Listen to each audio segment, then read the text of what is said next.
If you are looking for the ultimate granola recipe, you came to the right place. This thing is oil-free. It's sugar-free, depending on how you feel about one ingredient, but we'll get to that. It's easier than our previous version to clean up and make in general. It's almost entirely a one-bowl recipe. It doesn't require any special fancy kitchen gadgets to make. I would recommend a nut chopper unless you want a forearm workout, in which case you're gonna get that. You'll see. Either way, what you're getting today is my ultimate new and improved crispy oil-free granola recipe. I didn't even mean to make that rhyme. That was super cute. Greetings and welcome to it, or welcome back to PB with Jay. Here on the channel, we focus on all things plant-based goodness, and I'm really excited to be bringing you this kind of revamped granola recipe that's almost entirely the same except for one little thing that honestly, I'm really annoyed that I didn't do this before. If you've got our cookbook, which is available again in hard copy form if you email us right here. Otherwise, you can always get the digital download at the QR code on the screen right here as well. So as you'll see, I even made my own little note here, but I'm gonna cover it up because you're gonna have to see what the change is, okay? Be patient, stick around. It's almost entirely the same, but also what's important to me about this recipe and just recipes in general is that this thing is customized to your tastes. So I'm gonna walk you through how I'm gonna make it today. I'm gonna make like a fall version of this granola today. So I'm gonna swap out some of the ingredients from my own recipe, but that just means I'm changing one nut for another nut and maybe one dried fruit for another dried fruit. And I'm using like a pumpkin spice mix instead of just straight up cinnamon. And if you wanna make your own pumpkin spice mix, I'll put the ingredients right here on the screen so that you can check out what you wanna do to make like a general mix that you can put in a jar like this. So the first thing you're gonna wanna do is preheat your oven to 300 degrees Fahrenheit, or I believe it's 150 degrees Celsius. Get your mixing bowl, and then you're gonna get your measuring cup. For this, we're gonna need like one measuring cup, a half a cup measure, and a quarter measure. We're gonna take 4 cups of rolled oats and put that into our bowl. Then we're gonna take our pumpkin spice mix. I mean, you can measure this if you want. I just put a bunch on. It's probably like a very generous teaspoon, probably more. What I want to see is that like the oats are covered with it a little bit. Let me put a little bit more on because I want this thing to be extra fall-y. Oh, I can smell the pumpkin spice. It makes me happy. I want to save some of that for a latte later. You know what I'm saying? Okay. Okay, we're gonna set that aside for a second. And then what we're gonna do next is we're gonna take a cup of nuts. I like to do a half a cup of 2 different kinds. So this is where normally I would use like a nut grinder thing. You could use your food processor for this as well, but our nut grinder broke, and I wanna show you how to do this without a nut grinder. And yes, I'm using my wooden cutting board today for all of you who are constantly worried about me slipping and cutting myself. The reason I don't use a wooden cutting board, honestly, is because I live in fear of like cutting an onion on it for dinner, and then the next morning I didn't clean it well enough, and then I cut an apple, and then my breakfast is ruined because it just tastes like onion. That's the real reason. But I'm gonna get another cutting board. This one's good, but it's a bit high. It's not wide enough. I don't like it. But I'm in the process. I just haven't done it yet because my to-do list is too long. But I do plan on doing it. I just haven't gotten around to it. So just take whatever nuts you want. This is just a half a cup. I'm gonna do half a cup at a time. I'm gonna do pecans and walnuts today. Usually I do cashews and almonds, but mix it up and do whatever ones you wanna do. Make it your own. See, this is the reason I like my plastic cutting board, because it's easier to lift up. But look at this. Look at us being adults. All right, and now we're gonna do the pecans. Let me know in the comments down below what mix-ins you're gonna use here. Velma, did you find a walnut?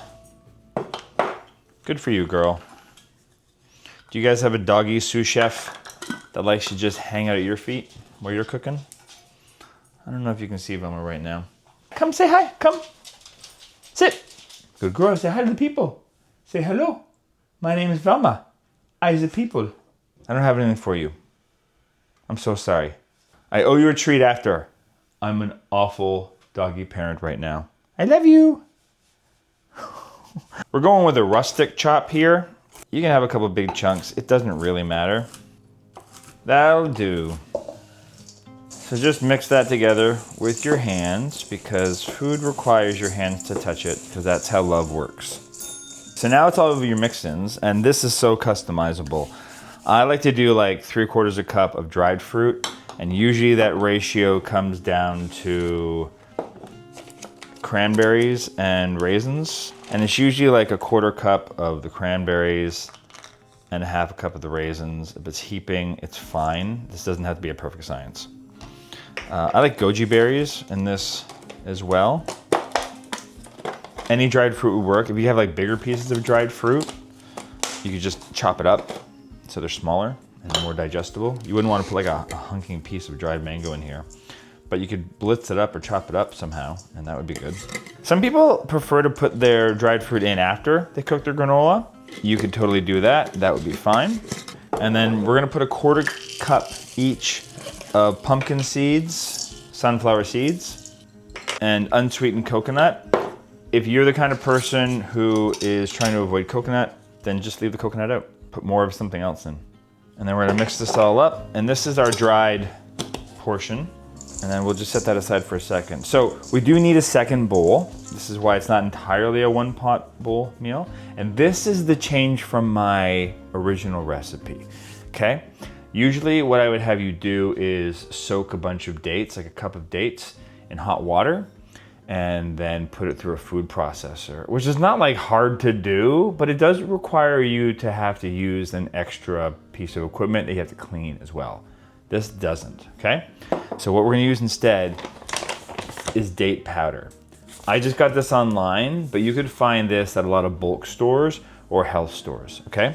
So what we're gonna do instead is we are going to do a 1/2 cup of date paste and 1/2 cup of water. And then once this is nicely combined, we're gonna add in 1/2 cup of tahini.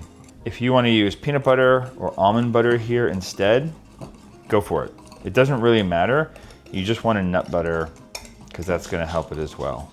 I don't know why I didn't keep my whisk. Now I'm using this. You should keep your whisk. Don't put it in the sink. All right, good to go. And then that's going to just go right into here.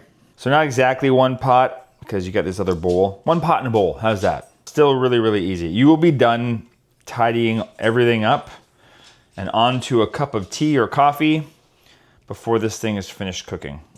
I promise you. And then just mix it basically until you don't see any independent dry pieces. But see how there's like big clusters of it? You just want to keep on breaking those up. But what's good about this is what makes it so crunchy. It's just everything getting a little piece on it. Like see how there's still some dry bits here? We don't want that. And what's good about this recipe is that, you know, for 2 or 3 people, this is enough to last you for an entire week if you're both eating it almost every single day. Otherwise, this will probably last a lot longer. It'll store in like an airtight container for a solid 2 weeks. You might start to lose your crisp after that a little bit. It might start to go a little bit stale, but it'll still be fine to eat. So you can make, you know, if it's just you eating this on your own, this will last you for a while, you know? And you could also just reduce everything in half too. If you're worried about it going stale before you're gonna get around to it, you don't have to make this giant batch that I'm making. And usually the portion that I have with mine is about 1/2 cup. And by 1/2 cup, it's like a heaping 1/2 cup on top of a bowl of fruit. I'll show you how I make that after I cook it. I'm looking at the bottom of the bowl. I don't see any dry bits just hanging out there. This is what we want it to look like. So you need like 2 baking sheets here with parchment on it. And then make sure you've got like an even amount on both of your baking sheets. And then you're gonna bake that for 15 minutes at 300 degrees Fahrenheit or 150 degrees Celsius.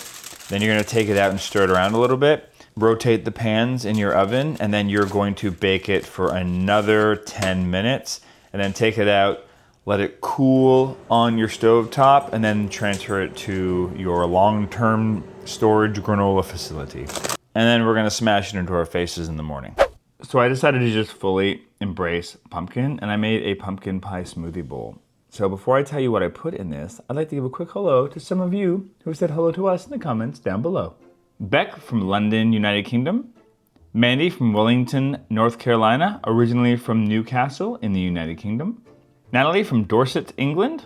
This has somehow unofficially become the Hello to England episode. I hope you guys like granola and pumpkin spice. Three of Us Cats from Australia.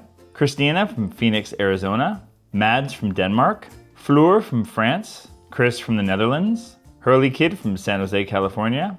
Jackie from Reno, Nevada. Nicola from Durham in the United Kingdom. And Brenda from Yuma, Arizona. The sunniest city in the United States, she says. If you'd like a shout out here on the channel, all you have to do is say hello to us in the comments down below. Let us know who you are, where you're watching from, and what is your favorite thing to have for breakfast. And if you want to bump up in that shout out list, you can always join us over the Mighty Network for that perk, along with many, many others. The most important of which is just being part of a group of like-minded individuals. And you can join us over there for the price of a crappy cup of coffee a month. So what did I put in my pumpkin pie smoothie bowl? So last night before I went to bed, I froze some pumpkin just in ice cube trays so it would be easy to blend. And then this morning I threw in like a tablespoon of chia seeds. If you don't have chia seeds, flax seeds are good too. You just want something that can be a bit of a binder. Because I had a big workout this morning, I put in some protein powder. Compliment is not sponsoring this video, but they are my protein powder of choice, whether they're sponsoring me or not. So I put in a couple tablespoons of that. Now the amount of liquid you put in is really subjective to how much you like a thick smoothie bowl or a looser smoothie bowl. I put in probably somewhere between 1/3 and 1/2 a cup here. It's a little looser than I would typically like. I like a firm smoothie bowl, so you can do you in that regard. If I had a frozen banana, I would have used a frozen banana, but I didn't, so I put in a regular old banana along with probably a little over a cup of frozen pumpkin, and then just smash that all together. Oh, I also threw in just a little bit of pumpkin pie spice as well. I didn't measure it, I just put in probably a 1/2 teaspoon, I imagine. Blended it all together.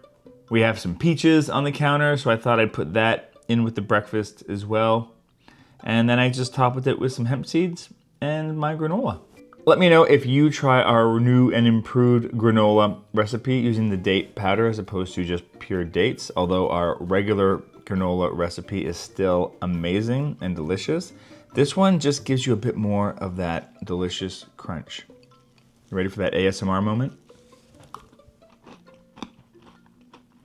No oil, no processed sugar, unless you consider the date powder process, which technically it is. Just pure deliciousness and so customizable. So I hope you enjoy this recipe. I hope you try it yourself. Let us know in the comments down below if you enjoyed this video. Hit the like button to let YouTube know to share it with other people. And while I enjoy my breakfast, YouTube has this other video all lined up for you. They want you to watch it. Enjoy.